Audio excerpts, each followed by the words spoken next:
program is Possible Nigeria, the program where we get to dissect the P2B plans as enshrined in his manifesto for Nigerians and for the people who believe in a new and possible Nigeria. My name is King Kemsi, and today on the program we have a guest that's going to be discussing entrepreneurship with us and the P2B effect, things that will change with entrepreneurship in the coming administration of Mr. Pito, because we believe he's coming come 25th February 2023. It's already less than 15 days already to the D-Day where all Nigerians will be heading to the polls to go and exercise their franchise. You know, I don't do this program alone. I have the most amazing co-host, Ibe Chooks, around here. He shared good news with me before the show today, so that's why I'm really happy this morning. But Chooks, how are you doing? I'm fine. I should shake you with two hands right now. Thank you so much. Thank you so much. Thank you.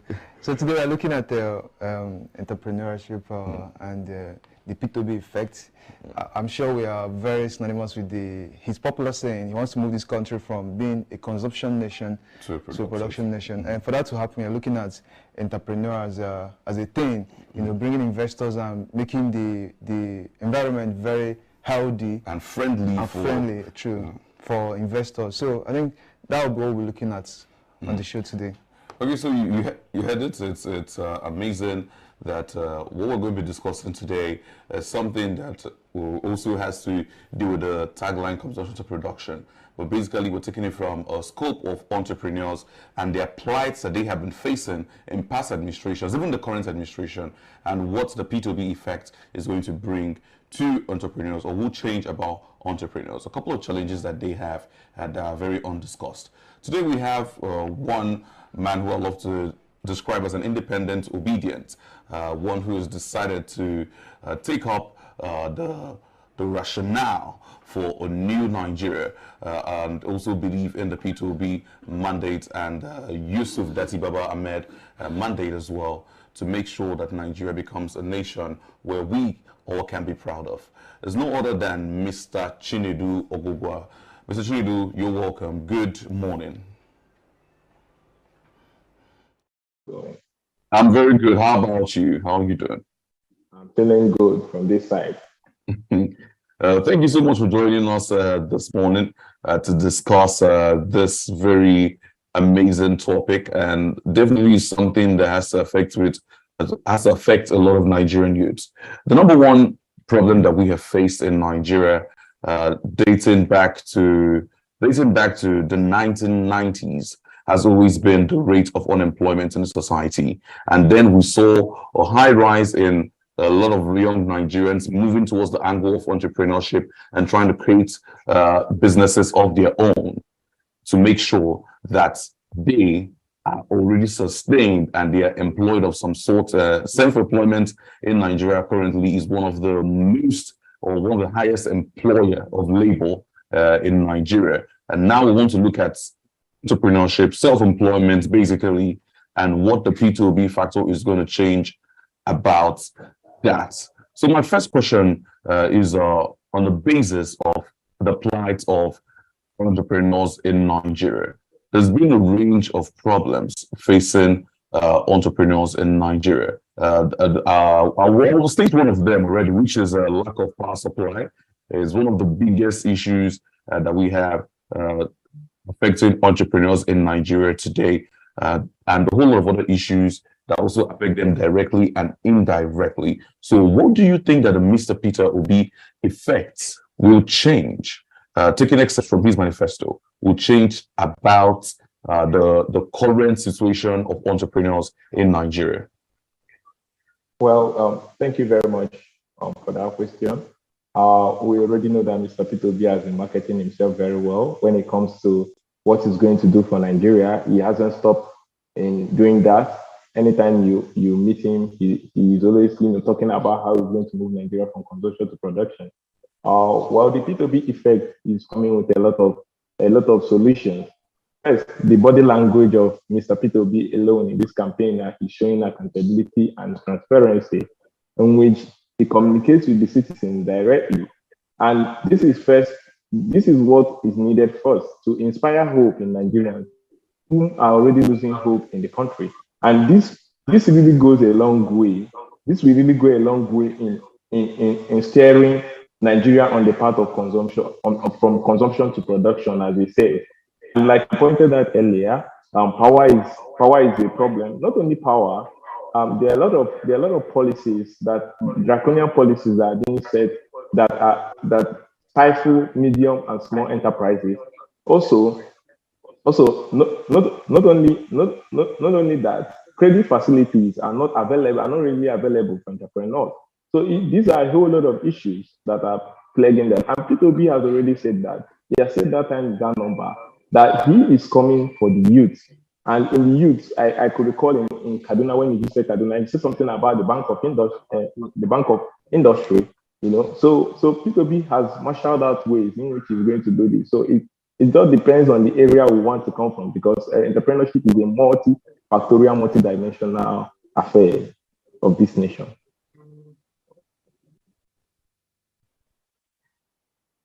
All right.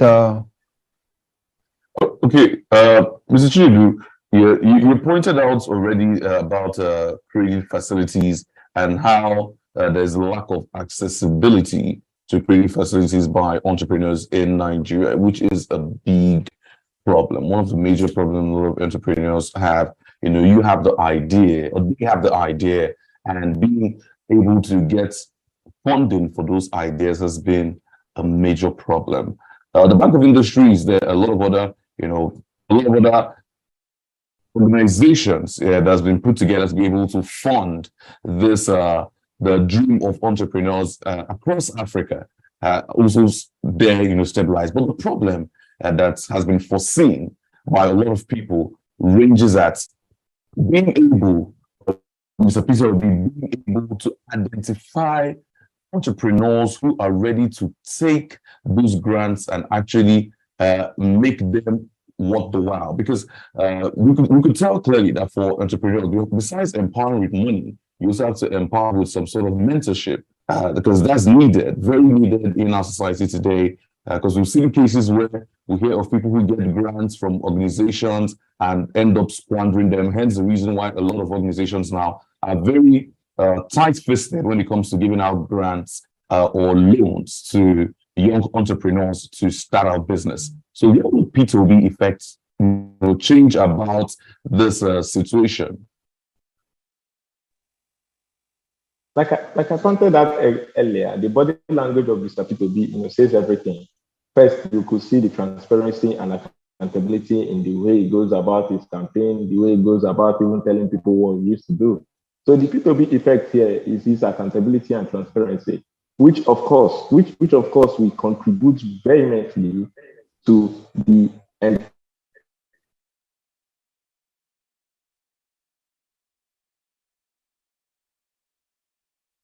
So it's not only going to lend money to people that just want to take money and go. He's going to lend money to people that have been trained, and also people that he identified that are very meaningful. And of course, let's not forget something. P2B has been a businessman for years.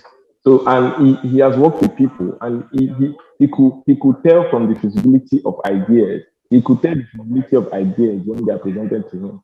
I think that with his experience in the business sector and his experience in politics, and with the transparency and the accountability he's bringing onto the table, which is even the most important thing right now in Nigeria. A lot of Nigerians don't really trust the process of anything. And that is why whenever there is time to participate in a particular thing, you see people saying, please leave that, it's a Nigerian thing. So P2B is coming with another dimension, that a Nigerian thing is something that is proper, a Nigerian thing that is something that is accountable, and is something that is transparent. So I think, from my own perspective, I think that will go a very long way in helping to, identify, key areas where entrepreneurs will be funded adequately.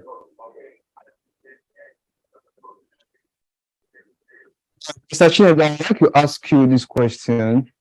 We've talked about unemployment and the possibility of P2B, or him being the most eligible person or the most eligible candidate of all the candidates running for this election, the presidency, to fix unemployment.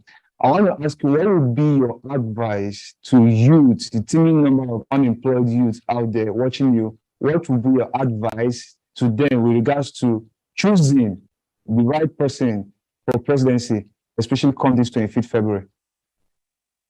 Well, well, my advice to my fellow young people is that we should do away with the older generation and look at something new. I believe that we've been very cynical for a long time. So I think that this time around, we should not stick with what has been working, or rather, we should try something that is very new. And that new thing is Mr. P2B right before us now. And my seeming advice to everyone is that Obidati's government, like we have seen, is a government of people that already have jobs they are doing. It's not government of cronies. So I believe that Obidati's government is for all of us. And my fellow youth, even the ones that are from opposing parties, should also look into what the message Obidati is bringing to us, because they are the only ones bringing an actual message. They are the only ones telling us what they want to do. And right now, the country, the ways of the country is going haywire. We need a redirection. And the only person with the energy, with the work rate, and with the transparency, accountability needed to, steer our country on a new direction of change is Mr. P2B. So I think that's the only thing I'll tell them. If they want a president that's going to look at them, listen to them, listen to their wailings, listen to their cries, come to their aid whenever they want, it's Mr. P2B. Any other person, there is an intergenerational gap between us, and they will never understand what we are going through or what we are saying. Thank you. Judu, let's look at after funding is gotten, there is also another major problem, which lies on the policy that has been made and the policies that will still be made and how they affect businesses. We've seen in the recent problems that a lot of Nigerians are facing concerning how Nigerian bank cards cannot be used to do some international purchases from the usual dollar limits of $20 per month. Right now, we're seeing Nigerians can make some purchases online again with Nigerian cards, down to a whole lot of other policies that have been put in place to stifle businesses, like you call them, the SMEs, the small and the medium enterprises. What will Peter Obi do differently to move out policies like this? Because some of these policies, when stated by the current administration, will tell you that they actually have the positivities that they bring in. For example, looking at the most particular and the most recent one about the Nigerian cards that are not being able to access some online purchases in some foreign countries. The thing that was said about that was the fact that the exchange rates needed to have some sort of balance, and because a lot of purchases were happening, and the whole bilateral trade and all of that was happening at that time was making the Naira to have a worse crash. So hence the reason why it had to be stopped. So some of these policies have also been excused to have positivities. So what can Mr. P2B do to put in the right policies to make sure that we have entrepreneurs not gnashing their teeth like they are doing currently in this administration?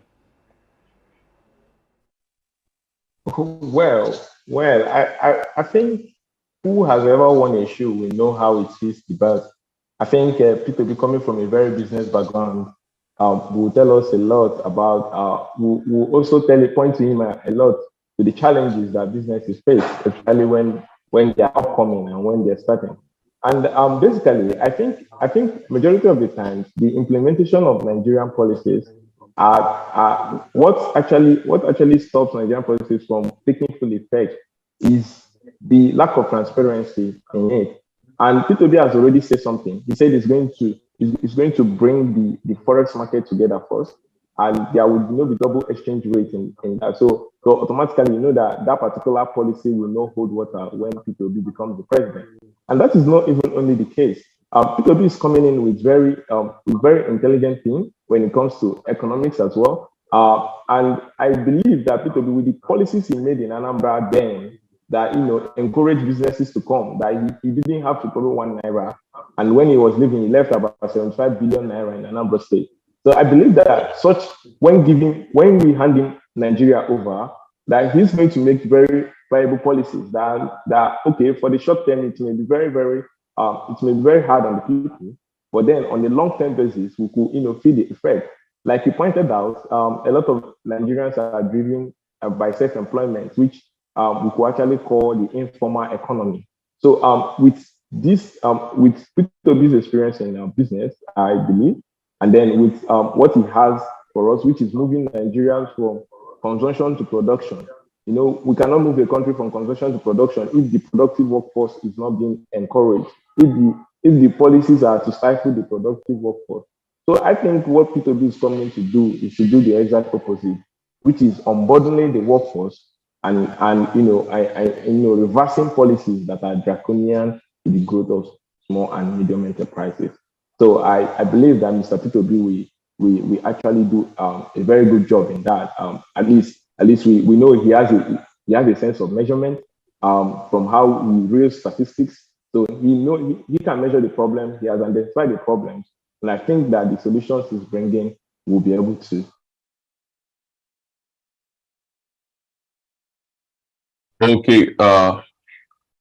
Chinedu, I think there's a little problem with the network at this time because we lost your audio.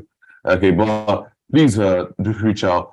We're almost even done with the interview because we're already out of time, please. Yeah. So we should let him go. But that would not have been a proper way to say goodbye. But thank you so much, Mr. Chinedu, for joining us. That is an obedience all the way in River State. I was going to ask. Okay, I think do we have him back now? Okay, please, could you let him in? Let him in, please. Okay. Yeah. I was going to ask on a final note. We lost you audio at some point because of the poor connection. But I was going to ask on a final note. What is the obedient movement looking like in River State at this time? Just give us in a quick, because we're about to round up in a quick. What's it looking like in River State? We're looking at to translate into roots as at 25th February. Well, the obedient train, like any other part of the country, is a train of joy. And from this angle, most people are obedient. However, you know that politics takes its turn, as the day goes by. But for now, the obedient movement here is very strong, very lively, very jovial, and I think that Obi has a very good shot in River State. Okay, thank you. Few words, but a lot of wisdom in them. So, Chooks, any final words? Yeah, I think there is something he said that I really fancied or caught my attention when he made mention of the fact that P2B is a seasoned businessman and is the only person that kind of understands what it takes to create employment and, of course, to take this country to being a productive nation.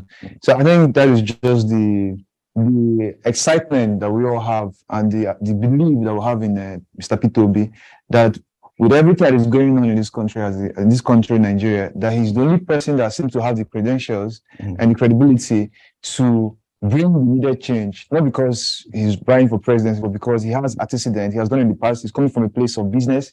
He transferred Anambra State where he was governor. He brought investors. So he has the willpower, the ability, the connection to actually take this country to the next level. So I think that is on that note, we should go out on February and make sure this man is the next president.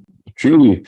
So for every entrepreneur, which I believe is one of the highest employer of labor right now, that's entrepreneurship is one of the highest employers of labor in Nigeria because there are no jobs from the civil service at this time. So please, if you're an entrepreneur or you're seeking to be an entrepreneur, you should make sure that you are placing your finger on the Labour Party's parts of the ballot paper on February 25th, which is about 2 weeks from today. Yeah.